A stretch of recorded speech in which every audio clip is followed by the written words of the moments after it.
அதிகமா இருக்கு. நீங்க நினைக்கிற மாதிரி ஒரு கொண்டு பிபி இல்ல டாக்டர். நான் முன்ன மாதிரி ரொம்ப அழகா இல்லன்னு ஃபீல் பண்றாரு. அதனால அவர் கிட்ட என்ஜாய் விளையாடுறாரு.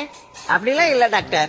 அப்ப அவர் என்ன பண்றாரு நீங்களே கேளுங்க டாக்டர். அமைதியை தேடி ஏதாவது ஒரு மரத்து மேல உட்கார்ந்துருவேன். அந்த அமைதியை தேடுறதுக்கு டாக்டர் நல்ல கலர் கலரா ஃபிகருங்க வருவாங்க. அவங்க போய் ஒரு சைட் அடிப்பாங்க. என்ன பேச விடுறீங்களா? அதுல அவர் இந்த வயசுல போய் ஜொல்ல விடுறத பார்த்தா எனக்கு ரொம்ப அரவருப்பா இருக்கு டாக்டர். இவ சொல்றது சுத்தமா போய் டாக்டர்.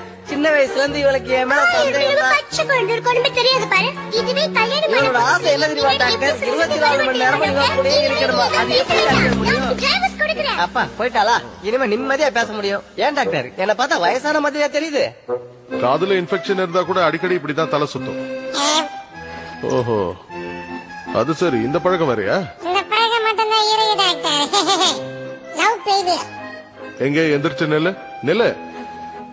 இப்போ ஒரு கையால மூக்க தொட்டுக்கிட்டு காலை தூக்கு பார்க்கலாம். அப்படிதான்.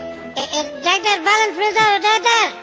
இது சரி வராது. இன்னொரு டெஸ்ட் வைக்கிறேன். இந்த கோட்டுக்கு நேரா நட பார்க்கலாம். டாக்டர் நான் கோணே போகுது டாக்டர். டாக்டர் கோணே போகுது டாக்டர். உன் பிரச்சனை புரிஞ்சு போச்சு. நீ எப்ப குடிக்கிறத நிறுத்துறியோ அப்பதான் பிரச்சனை தீரும். இல்ல எல்லாரும் உன்னை குடிக்காரன்னு சொல்லுவாங்க. குடிக்காரன்னு பார்த்தா யாருக்கும் பிடிக்காது. அது வேற.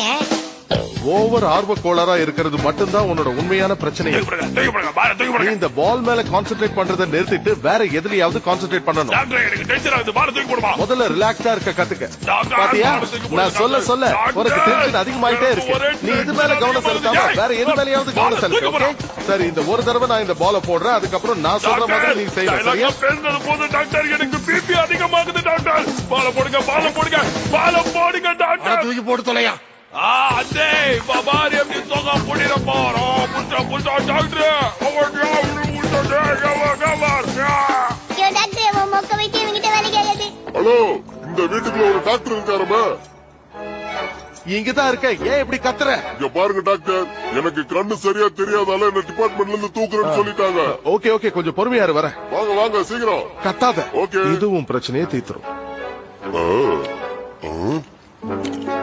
இதை என்னால நம்பவே முடியல. கண்ணு தெளிவா தெரியுது. இனிமே என்ன எவன் டிபார்ட்மெண்ட்ல இருந்து தூக்குறான்னு பாக்குறேன். நன்றி டாக்டர். பரவாயில்ல, என் கடமையை தானே செஞ்சேன். இனிமே என்ன எவன் கலாய்க்கிறான்னு பாக்குறேன். ரிட்டைர்மெண்ட் ஆகுறதுக்குள்ள ஒரு அவார்டாவது வாங்கிடணும். ஹே லக்கி, இன்னைக்கு நான் உண்மையிலேயே ரொம்ப சந்தோஷமா இருக்கேன். எத்தனை மிருகங்களுக்கு இன்னைக்கு நான் ட்ரீட்மெண்ட் கொடுத்திருக்கேன் தெரியுமா? அதை நினைச்சு பார்க்கும்போது சொல்ல முடியாத அளவுக்கு ஒரு சந்தோஷம். அப்படி என்ன பெரிய பிரச்சனை? கொஞ்சம் புரியுற மாதிரி சொல்லு. அன்னைக்கே குடிய நிறுத்த சொன்னல. சரி வா, அது எங்க இருக்குன்னு பாப்போம். இனிமே நான் வாழறதுல எந்த பிரயோஜனமும் இல்ல.